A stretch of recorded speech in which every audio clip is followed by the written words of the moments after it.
여러분 안녕하십니까? EBS 초대석 정관용입니다.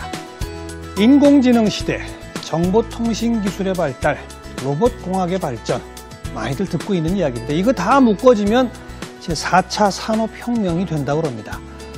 게다가요, 우리 경제 요즘 어렵다, 구조조정 필요하다, 미래 먹거리 산업 찾아야 한다, 이런 이야기도 여러분 많이 들어보셨죠.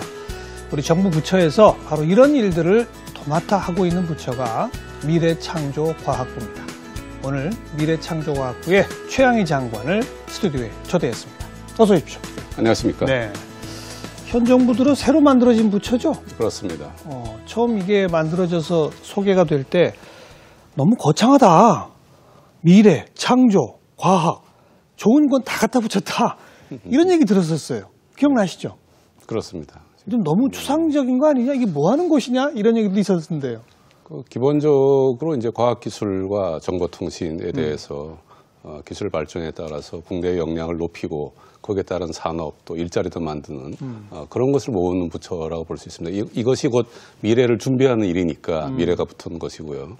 또 창조라는 것은 이게 과학기술이나 정보통신이 다 새로운 일을 하는 것이니까 예. 항상 창의적인 그런 마인드가 뒷받침이 되어야 된다. 그러니까 과거 정부에서 과학기술 담당하던 부서와 그다음에 정보통신 이게 원래 어디 있었죠?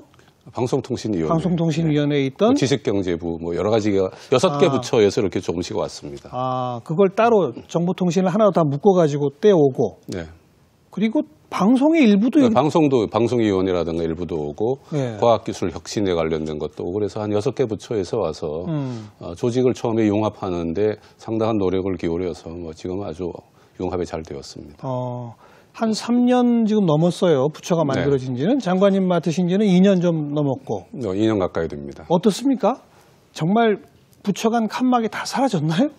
네, 이게 정보통신이라는 분야나 과학기술 분야를 기반으로 해서 거기다가 창의성을 더해서 또 창조경제의 밑거름을 만들어야 된다 하는 이런 사실 복합적이고 어려운 일을 맡은 부처가 이제 미래창조과학부인데 쉽지는 않았겠죠. 처음에 직원들 간의 융합도 필요하고 업무의 융합도 필요하고. 근데 하다가 보니까 이것이 합쳐졌을 때 굉장히 시너지가 나고 또 부가가치가 생기는 그런 분야가 여러 개가 나타났습니다. 아까 말씀하셨지만 인공지능 같은 분야도 정보통신의 분야, 소프트웨어 분야이면서 동시에 수학의 분야이기도 하고 뇌과학의 분야이기도 하고 또는 고성능 컴퓨팅 같은 아주 어려운 첨단 과학의 분야이기도 합니다.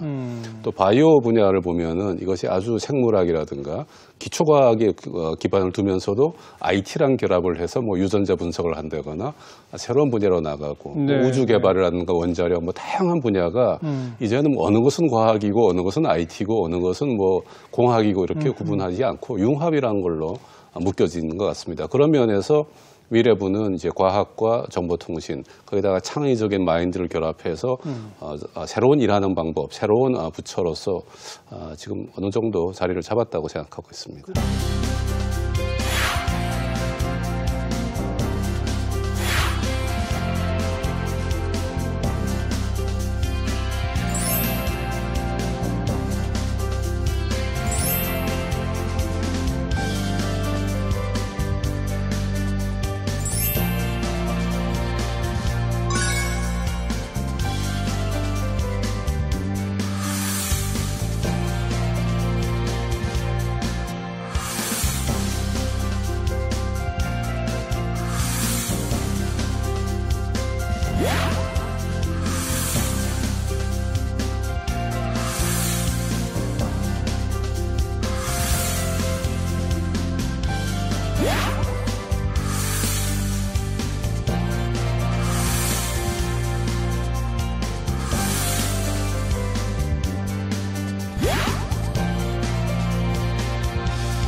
창조경제라고 하는 게 또 이제 박근혜 정부의 어떤 트레이드 마크 아니겠습니까? 근데 처음 또 이것도 등장할 때 많은 분들이 이게 무슨 뜻이냐 아리송하다. 네. 이제는 좀 해결됐다고 봐도 되나요? 뭐 이제는 창조경제가 무엇이냐고 질문하시는 분은 별로 안 계시고 왜 빨리 안 되냐라는 말씀을 하신 분이 더 많습니다. 그 실체가 아직 손에 잘 안 잡힌다. 그것은 이제 창조경제라는 것을 이렇게 이해하셔야 됩니다. 창조경제라는 것은 옛날에는 뭐 노동력이라든가 설비라든가 소위 투입을 많이 하면은 거기에 대해서 경제가 발전하고 일자리도 생기고 나라가 이제 부강해지는 이러한 모델로 돌아갔는데 이것을 그것이 아니고 창의력, 아이디어 조그만 회사로 출발해도 순식간에 커지면서 기존의 질서를 무너뜨리는 이러한 새로 경제 모델을 우리나라에 도입할 때가 되었다. 이것이 아니면은 발전할 수가 없다. 일자리는 이렇게 만들어야 된다. 하는 이제 새로운 경제 패러다임입니다. 그렇죠. 그래서 이거는 뭐 모든 나라가 다 이렇게 하고 있습니다. 미국, 영국 다 이렇게 하고 있고요. 그래서 이거는 뭐 선택의 문제가 아니라 누가 더 빨리 하느냐, 누가 더 잘하느냐 하는 시합이 벌어졌다 이렇게 보시면 됩니다. 그 세계적으로 창조 경제의 가장 모범이 되는 기업이다 그러면 뭘 꼽을 수 있을까요? 그러니까 결국은 창의성과 아이디어를 가지고 큰 부가가치를 만들어서 회사가 성장을 해서 좋은 제품과 서비스로 일자리를 많이 만든 회사들. 그러니까 창업에서 출발해서 큰 회사가 된 우리가 잘 아는 미국의 대표적인 실리콘밸리에 있는 회사들 그렇게 되겠죠. 요즘 중국에서도 여러 개가 나타나고 있습니다. 그렇죠. 우리나라에서도 물론 있어요. 또 요즘 뭐 바이오 쪽도 좀 있고 머릿속에 떠오릅니다. 포탈 회사도 있고 뭐 여러 개 회사들이 조 단위를 넘어서 지금 5조, 10조 가는 회사들이 나타나고 있습니다. 그런데 미국이나 중국에 비해서는 우리가 아직도 뭐랄까 창업 생태계, 창업 환경 이런 면에서 조금 부족한 거 아니냐. 네. 뭐 단적인 예로 그런 지표들이 있잖아요. 우리보다 자본주의 역사가 훨씬 긴 미국이지만 100대 부자를 보니까 자수성가한 사람이 거기는 뭐 절반이 넘더라. 근데 우리는 자수성가한 사람 그중에 얼마 안 되더라. 오히려 우리가 더 그런 게 많아야 되는 거 아니냐. 뭐 이런 비교 말이죠. 바로 그 점을 바꾸려고 하는 거가 이제 새로운 경제 패러다임이라는 겁니다. 우리나라의 그 경제가 굉장히 역동적이긴 하지만 지금 말씀하신 대로 자수성가한 사람들, 대를 물려받지 않고 새로운 아이디어를 가지고 급성장한 기업들 그런 개인들이 많이 나타나야 되는데 좀 부족했다 싶습니다. 이거는 뭐 여러 가지 이유가 있는데 그 중에 하나가 한국의 좀 전통적으로 이제 유교의 문화라든가 조용한 문화다가 보니까 좀 뭐 남이랑 다르게 내가 뚫고 나가야 되겠다. 좀 부정하면서 이제 새로운 것을 가치를 만드는 그러한 거 좀 부족했다고 볼 수도 있는 것이고. 튀는 걸 잘 용납하는 기업가 정신이라고 그러죠. 그리고 또 하나는 한국이 좀 시장 규모가 작습니다. 미국, 중국에 비하면은 작아서 미국에서 1조짜리가 한국에서는 예를 들어서 뭐 200조, 그러니까 200억 원짜리 이렇게 불과하고 중국에서 1조짜리가 한국에 오면은 그 정도 사이즈뿐이 안 되는 그런 한계가 있습니다만은 그래도 성공한 기업들이 요즘 많이 나타나고 있고 생태계라고 그러죠. 상업 생태계나 기업 생태계가 많이 변했다고 보고 있습니다. 그리고 또 하나는 뭐가 좀 될성부르다 싶으면 재벌 대기업들이 그것까지 차지해서 무너뜨려 버리고 뭐 이것도 아직도 문제 아닙니까? 네, 그 우리나라가 이제 그 인력이나 뭐 기술이나 뭐 아이디어를 이제 그 탈취를 한다 그러죠. 이렇게 뺏긴다든가 그걸로 성장을 잘 못하는 그러한 것이 있었는데 그거는 이제 규제라든가 뭐 제도, 법 또는 직업 윤리 뭐 이런 걸 가지고 많이 해결할 수가 있습니다. 그래서 과거보다는 상당히 그 점에서는 안심해도 되는데 아직도 우리나라 전체에서 기업가 정신을 가지고 투철하게 하겠다는 것이 좀 더 많아져야 되고 우선 그러니까 풀이 넓어져야 된다고 보고 있습니다. 그리고 깊이도 깊어져야 됩니다.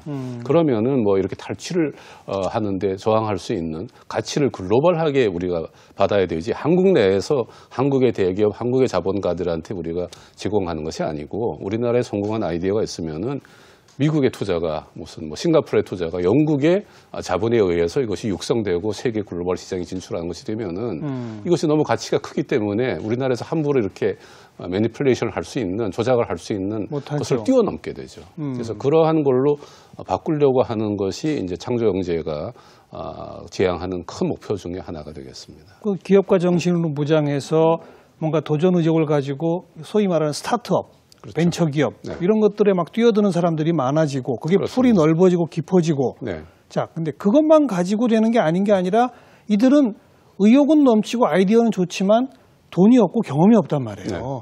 근데 그 이들한테 돈을 주거나 할 그런 시스템은 제대로 되고 있느냐? 네, 생태계의 가장 핵심적인 부분이 그것입니다. 예, 예. 그러니까 아주 초보적인 아이디어라든가 어떤 막연한 생각을 갖고 있는 소위 발명가라든가 초보 기업자들한테 멘토링을 해주고 방향을 제시해주고 이끌고 나가서 글로벌하게 진출을 시키고 또 그 과정에서 자기도 투자를 해서 돈을 좀 벌기도 하고 하는 이것을 생태계라고 하는데 그것을 이끌어주는 것이 대개 이제 엑셀러레이터 초기 단계에는 또는 뭐 벤처 캐피탈 이런 것을 주로 얘기합니다. 예, 한국에서는 그것이 발달을 옛날에 안 했었는데 그게 없으니까 옛날에 묻지마 투자만 있었죠. 근데 그 사이에 굉장히 정교한 시스템이 들어오기 시작했습니다. 지금은 한국 내에 투자하는 그룹도 많이 생겼고 그래서 벤처 투자를 위한 투자 금액 조성된 것이 역대 최고로 지금 올라가 있고 투자 금액도 굉장히 많이 생기고 그 투자는 다 민간에서 온 그런 투자 민간도 있고 이제 금융기관이라든가 공적 자금도 있습니다만은 재미있는 것은 외국에 있는 많은 아주 양질의 투자 기관들이 한국에 브랜치를 설립하거나 아니면 한국에 아예 오피스를 만들어서 기업을 발굴해서 투자를 하는 것들이 요즘 아주 급증하고 있습니다. 그래서 이런 면에서 생태계가 굉장히 좋아지고 있다고 볼 수 있는데 외국 투자도 많이 오는군요. 예, 조심해야 될 거는 이것이 1, 2년 만에 성과가 나거나 벌어지는 것이 아닙니다. 아, 그렇죠. 네, 창업해서 성공할 때까지 우리가 엑싯이라고 하는데 뭐 빠른 나라가 7, 8년, 좀 천천히 가는 나라는 11년, 13년 걸립니다. 네. 우리나라는 이거 시작한 지 2, 3년도 안 됐거든요. 그러니까 그런 면에서 조금 지켜봐 주시고 젊은이들이 또는 기존에 어떤 성장하고 싶은 기업들이 그걸 하려고 할 때 북돋아 주는 그러한 또 배려도 필요하다고 봅니다. 요거 관련해서 제일 먼저 머릿속에 떠오르는 현 정부 들어서의 어떤 활동 지적은 전국 시도의 창조경제혁신센터가 만들어져 있죠. 그렇습니다. 네. 그게 미래부가 주도하신 거 아닙니까? 미래부가 이제 주도를 했고 전 부처가 협조를 했고요. 민간에서도 아주 적극적으로 같이 협조를 하고 있습니다. 그 구조가 어떻게 되죠? 창조경제혁신센터. 창조경제혁신센터라는 거는 일종의 지원하는 기관입니다. 지원기관. 네, 일종의 법인인데 네. 각 지자체의 한 뭐 시내나 이렇게 중요한 곳에 또 대학 캠퍼스 내에 있는 곳도 있습니다만은 이런 한 200평 정도의 오피스를 만들어 놓고 거기에 여러 멘토들이 입주를 했습니다. 그래서 우리가 아이디어를 가지고 창업을 하고 싶은 사람 또는 새로운 어떤 뭐 글로벌 진출하고 싶은 기업들이 찾아가서 상담을 합니다. 소위 어드바이스를 구합니다. 예. 그러면 거기에서 들어보고 이렇게 해라 저렇게 해라. 그 사람들은 어떤 분들이에요? 그런 분들은 대개 기업을 했던 분들, 그분의 전문가들입니다.